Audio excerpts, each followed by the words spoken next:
উফ, কেকেআর আর সাউথ আফ্রিকার খেলা, ও ভাই কেকেআর কি মার মেরেছে ভাই। ইডেন গার্ডেনে কেকেআর এর মার দেখে কালকে তো অবাক ভাই, সবাই সবাই অবাক।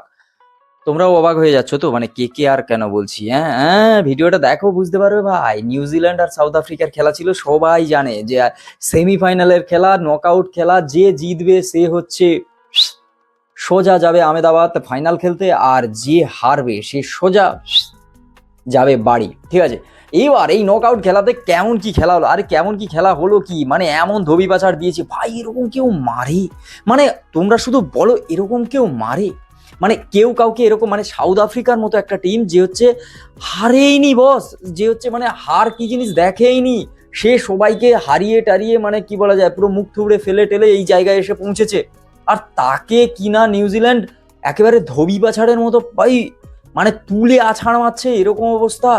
আর তার থেকে সব থেকে, হ্যাঁ, ইডেন গার্ডেনের একটা জিনিস মানতে হবে, ঠিক আছে।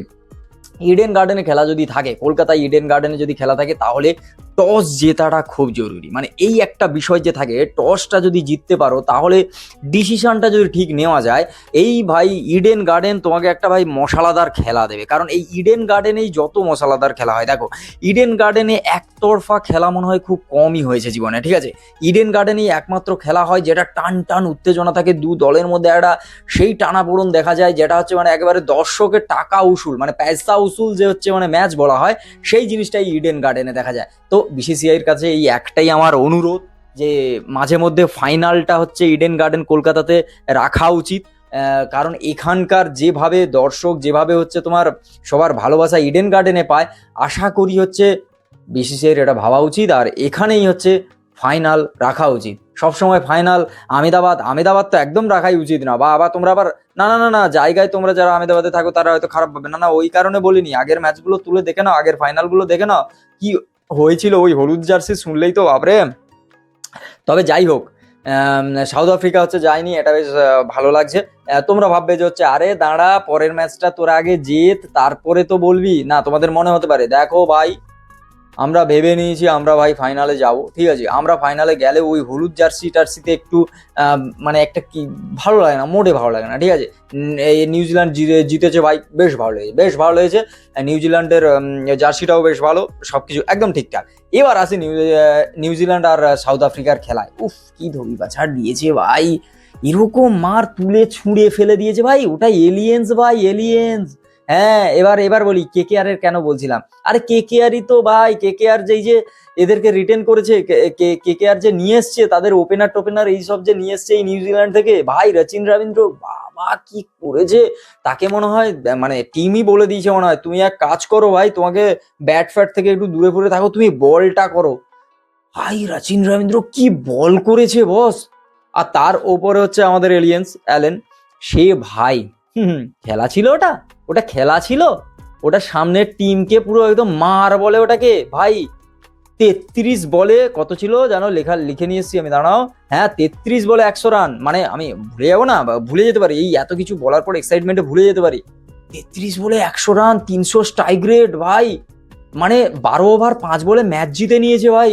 মানে 13 ওভারে ম্যাচ খতম ভাই, 9 উইকেট থাকতে থাকতে 9 উইকেটে জিতে গেছে, মানে বুঝতে পারছো মানে নিউজিল্যান্ড কি খেলেছে ভাই। তাবাই তাবাই, যে যে খেলা কালকে দেখেছো তারা তো মানে বুঝতেই পারছো যে কি এক্সাইটমেন্ট ছিল আর কি লেভেলের একটা মার দেখেছো তোমরা।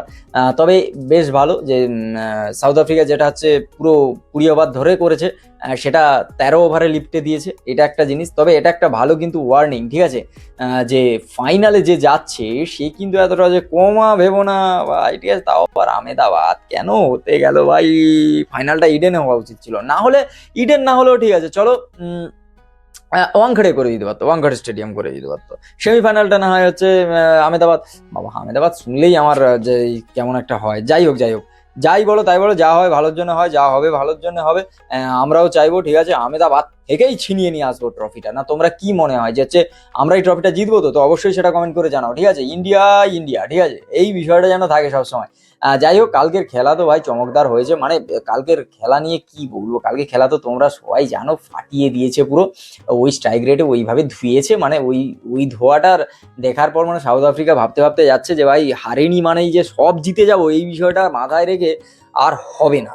আর হবে না, ঠিক আছে। ভারতও কিন্তু করেছিল, কবে করেছিল বলো তো, সব ম্যাচ জিতেছিল, লাস্টে গিয়ে কোন ভাবে মামা বাবা, ওইটা মনে করতেও চাই না, কি অবস্থা। যাই হোক, তবে এবার ফোকাস থাকা উচিত আমাদের বিশেষ করে ফোকাস থাকা উচিত, হ্যাঁ অবশ্যই ইন্ডিয়া ইংল্যান্ডের খেলাটার দিকে ফোকাস থাকা উচিত। তারপর অবশ্যই ফাইনাল, ঠিক আছে, কাপটা নিতে হবে তো। হিস্ট্রি রিপিট হোগা, হিস্ট্রি ডিফিট হোগা, ঠিক আছে। এবার ডিফিট করতে হবে, কারণ রোহিত শর্মা বলে দিয়েছে আমাদের ব্র্যান্ড অ্যাম্বাসেডার আইসিসি, তো মানে T20 ওয়ার্ল্ড কাপের, তো সে যখন বলেছে এই কথা তো রাখতেই হবে, হিস্ট্রি ডিফিট হবে এবারে। যাই হোক, আজকের ভিডিও পর্যন্ত কেমন লাগলো আগে কমেন্ট করে জানিও, ঠিক আছে। আজকের ভিডিও পর্যন্ত, যদি ভালো লাগে like comment share and subscribe my YouTube channel. দেখা যাচ্ছে খুব তাড়াতাড়ি পরের ভিডিওয়ে, খুব তাড়াতাড়ি, ঠিক আছে। ফেসবুক থেকে দেখতে হলে পেজটাকে ফলো করো, যাও পেজটাকে ফলো করো, বন্ধুদের সঙ্গে শেয়ার করো। আর হ্যাঁ, খুব মার চলছে এখন, খুব তাড়াতাড়ি করো। চলো দেখা হচ্ছে পরের ভিডিও, টাটা।